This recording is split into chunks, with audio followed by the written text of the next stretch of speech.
ngobrol dengan para petani dan mereka menyampaikan yang menjadi permasalahan utama beberapa.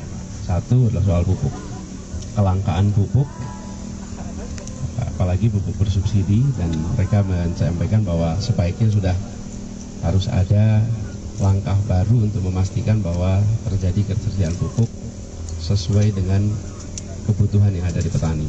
Dan kebutuhannya sudah bisa diprediksi sebetulnya, karena siklus produksi itu kan dari tahun ke tahun sama, dari musim ke musim sama, tinggal suplai pupuknya.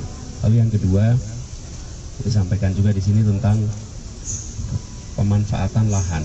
Ada lahan-lahan milik negara yang mereka ingin bisa gunakan agar mereka bisa berproduksi, dan mereka mengharapkan untuk diberikan kesetaraan kesempatan dengan perusahaan-perusahaan yang beroperasi di tempat ini, yang dalam pantauan mereka lahan itu sering tidak dimanfaatkan dengan optimal. Ini persoalan penting menurut kami, karena memang pada akhirnya tanah-tanah atau aset negara itu memang perlu dimanfaatkan sebanyak-banyaknya untuk kepentingan rakyat, apalagi kalau untuk kegiatan pertanian. Kalau untuk kegiatan pertanian artinya lahan itu menjadi lahan produktif yang bisa meningkatkan pasokan pangan kita. Lalu persoalan kredit.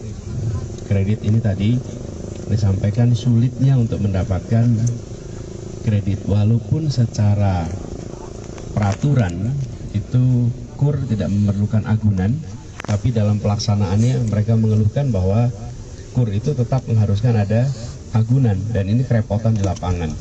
Bahkan mereka mensinyalir ada kebijakan yang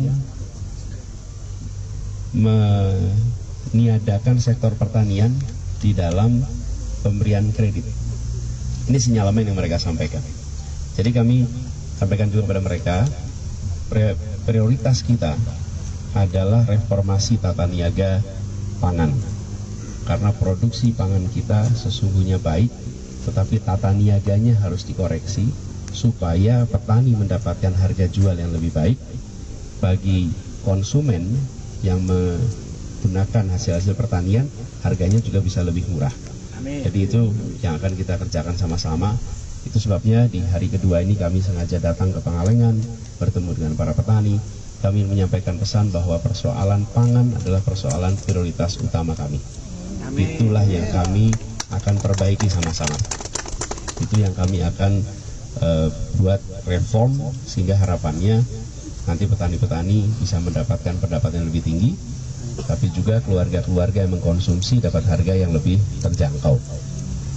Kemudian ngobrol tadi dapat banyak masukan, nanti kita bawa untuk agenda perubahan kita.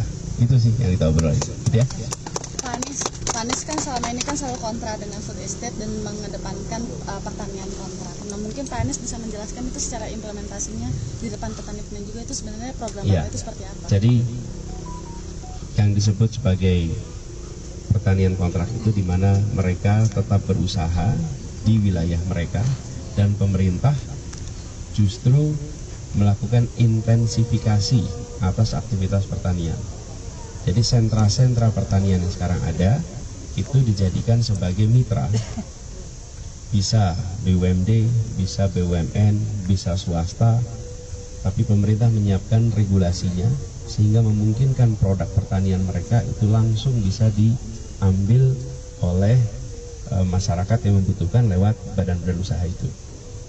Kami melihat cara seperti itu akan lebih adil, karena mereka yang selama ini berpuluh-puluh tahun memang memproduksi pertanian.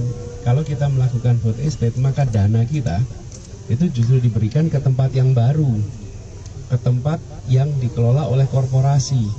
Padahal dana yang sama itu kalau diberikan untuk kontrak farming, maka yang menerima adalah rakyat yang selama ini bekerja senyatanya memproduksi. Jadi itulah kenapa kita memilih melakukan kontrak farming, supaya anggaran negara bukan malah dibuat ke tempat yang baru, tapi justru memberikan kepada mereka yang selama ini sudah bekerja untuk memproduksi pertanian. Di situ letak perbedaannya, ya. Gitu ya. Pak Anies kemarin waktu berkampanye di Bogor menyinggung soal ini bukan soal mengganti nama presiden atau wakil presiden, dan lebih mengganti kebijakannya. fokus Pak Anies, kebijakan apa yang perlu diganti, Pak? Banyak dong, Boleh nggak? Lebih konkretnya boleh. kan perubahan. Itu perubahan, kan Jadi, niscayaan. maksud saya begini, gagasan yang dibawa. Jadi karena kenapa saya sampaikan ini? Karena banyak yang sering melihat approval rate tinggi. Oke. Memang ini bukan soal approval rate, tapi tanya kondisi masyarakat, bagaimana dengan harga pangan, bagaimana lapangan pekerjaan, bagaimana dengan biaya hidup. Dan jawabannya bisa dikatakan hampir semua mengatakan situasinya sulit. Nah, kebijakan-kebijakan itulah yang akan diubah. Terkait dengan tata niaga, pangan, terkait dengan investasi di sektor-sektor yang menyerap tenaga kerja.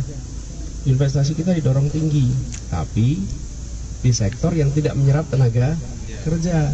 Nah, kita mau ubah, investasinya didorong di sektor yang menyerap tenaga kerja. Jadi perubahannya seperti itu pada kebijakan-kebijakan. Karena kalau yang menjadi presiden wakil presiden memang sudah ada periodenya, tapi kebijakannya yang akan kita lakukan perubahan, gitu ya. Pak, Yuk, satu lagi Pak. aja, bagi deh. Nggak usah dihabisin sekarang. Tadi untuk buruh tani Pak, Masih ada berapa? untuk buruh tani kan tadi disebutkan kebanyakan untuk petani nih. Untuk buruh tani sendiri programnya seperti apa nih? Ya, ini salah satunya begini. Kalau pendapatan meningkat, otomatis para buruh tani bisa mendapatkan lebih tinggi lagi. Oke. Nah, selama harganya masih rendah, ya mereka akan sangat sulit untuk bisa berubah. Ya. Oke, cukup.